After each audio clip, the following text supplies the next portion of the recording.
بسم اللہ الرحمن الرحیم۔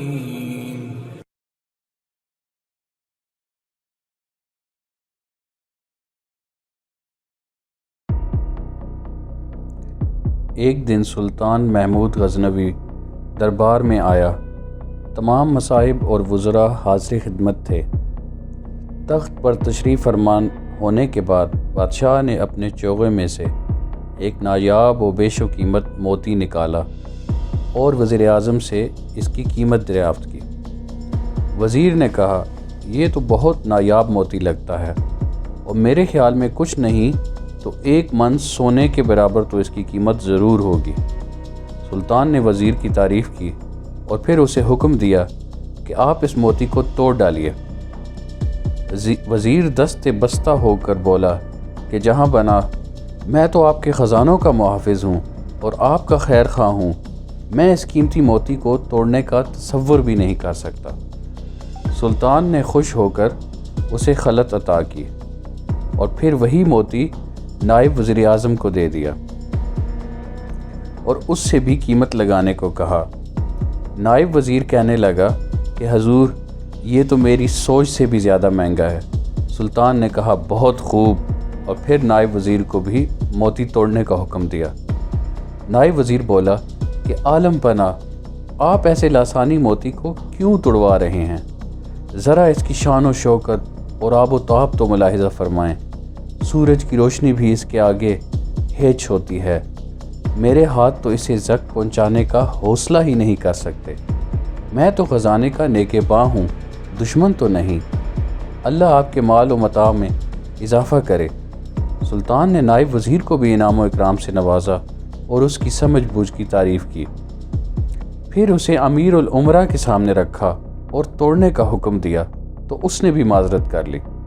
بادشاہ جیسے جیسے درباریوں کی تعریف کر کے ان کے منصب اور مرتبے میں اضافہ کرتا گیا، ویسے ویسے وہ کم تر درجے کے لوگ سیدھے راستے کو نہ پہچان کر اندھے کنویں میں گرتے گئے۔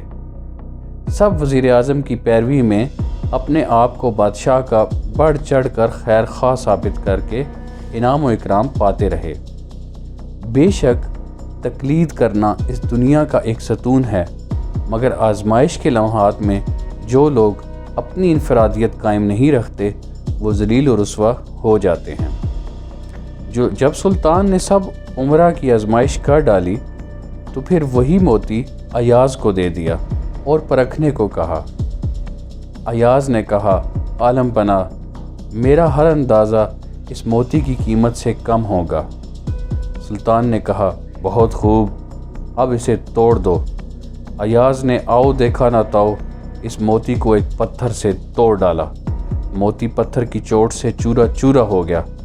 وہ غلام اپنے آقا کی آزمائش کے طریقوں سے واقف تھا، اس لیے کسی انعام یا لالچ کے دھوکے میں نہیں آیا۔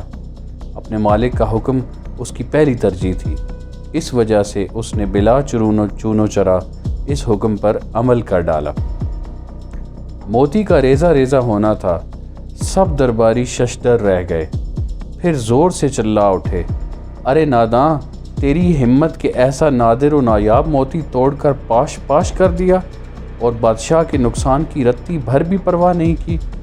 یہ سن کر ایاز بولا، اے عقل مند صاحبو، ذرا غور کرو اور دل پر ہاتھ دھر کر بتاؤ کہ موتی کی قیمت زیادہ ہے یا حکم شاہی؟ تمہاری نظر ثانی فرمان پر ہونی چاہیے یا اس حقیر موتی پر؟ افسوس، تم نے ظاہر پر نگاہ رکھی اور باطن کو فراموش کر دیا۔ بس معلوم ہو کہ تمہارا پیر و مرشد شیطان ہے، تم صراط مستقیم سے بھٹک گئے۔ میرے نزدیک سلطان کے ابرو کا اشارہ ہی کافی ہے اور وہ روح ناپاک ہے جو ایک حقیر پتھر کو حکم شاہی سے زیادہ قابل احترام سمجھے۔ جب ایاز نے یہ سب راز کھول دیے تو سب درباری جیسے کسی گہری نیند سے جاگے ہوں اور لگے بغلیں جھانکنے، لیکن تیر کمان سے نکل چکا تھا اور بادشاہ نے کسی بات پر کان نہ دھرا اور غضبناک ہو کر بولا، تم سب قابل تعزیر ہو اور تم میں سے ایک بھی اس دربار کے لائق نہیں۔ اس معمولی پتھر کے سامنے تم نے میرے حکم کی تذلیل کی ہے اور پھر جلاد کو حکم دیا کہ ان سب ناخلف افراد کی گردنیں اڑا دو۔ جلاد تلوار لہراتا ہوا آگے بڑھا تو ارکان دولت و حشمت خوف سے کانپنے لگے۔ موت سامنے کھڑی تھی، مفرور ہونے کی کوئی راہ نہیں تھی۔ اس وقت ایاز کو وزراء کی یہ ابتر حالت دیکھ کر ترس آیا تو وہ ہاتھ باندھ کر سلطان محمود سے عرض گزار ہوا کہ اے آقا، تیری مہربانیاں ہم سب پر غالب ہیں، ہم ان کے بوجھ تلے دبے ہوئے ہیں۔ میری کیا اوقات کہ تجھے تیری مہربانیاں اور نوازشات یاد دلاؤں اور کوئی مشورہ دوں، لیکن ان سب نادانوں اور مجرموں کی گردنیں بھی تیری ہی دیوار پر ٹکی ہوئی ہیں۔ بے شک یہ شکست کھا گئے، مگر اتنا تو ہوا کہ اپنی غلطی اور جرم سے باخبر ہو گئے، اب اس گمراہی سے لوٹ کر تیری طرف آنا چاہتے ہیں۔ تو انہیں معاف کر دے، کیونکہ تیرا کرم ہی ان کی آخری امید ہے۔ یوں بادشاہ نے ایاز کی سفارش کو قبولیت بخشی اور خطا کاروں کو معافی دے دی۔ میرے دوستو، اس حکایت میں ہم سب کے لیے بہت کچھ موجود ہے۔ اس حکایت سے ہمیں یہ ہدایت ملتی ہے کہ ہماری دنیاوی آسائشیں ہمیں بہت عزیز ہیں، اور جب اللہ ہمیں اپنے راستے کی طرف بلاتا ہے تو ہم طرح طرح کی توجیہات پیش کرتے ہیں، اس کے حکم سے سرتابی کرتے ہیں، خود اپنے آپ کو اور اللہ کو یہ باور کراتے ہیں کہ ہم وہی کچھ کر رہے ہیں جو اللہ ہم سے چاہتا ہے۔